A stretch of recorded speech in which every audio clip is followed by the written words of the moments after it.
The resultant of two vectors a vector and b is perpendicular to the a vector and its magnitude is equal to the half of the magnitude of b vector. Okay, and what is the angle between a and b? Let me redraw this diagram.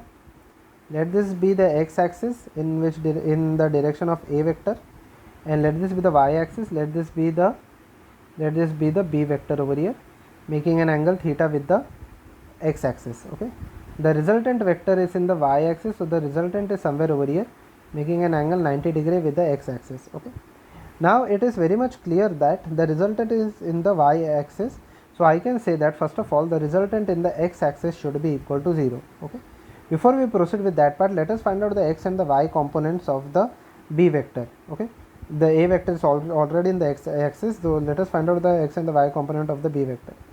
So b vector or the bx over here will be equal to the magnitude of b into cos theta, and over here in the y-axis it will be equal to b sin theta. Okay, now over here we have to find out the angle between a vector and b vector. Now clearly in the resultant is in the y-axis, so I can say that the resultant in the x-axis is equal to 0. It means if one of the vector, that is the a vector, is in the x-axis, the component of b vector should be in opposite direction such that is the b cos theta should be in opposite direction such that both of them cancel out each other in the x-axis, and the resultant in the x-axis is equal to 0. Okay, and the resultant in the x-axis over here is equal to 0. Okay, so in order to do that, the resultant in the x-axis and the positive x-axis and the negative x-axis should cancel out each other, and it should give me a resultant 0.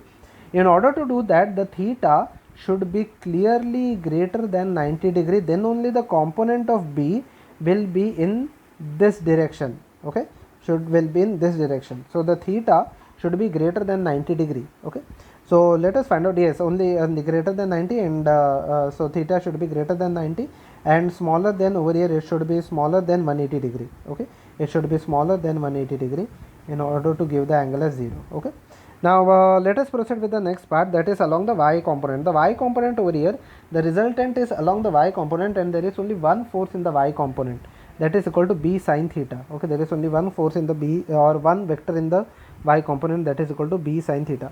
So b sin theta will be equal to the resultant, and the resultant is specified that it is half of the magnitude of b, so it is equal to b by 2. This is equal to b, this is equal to sin theta.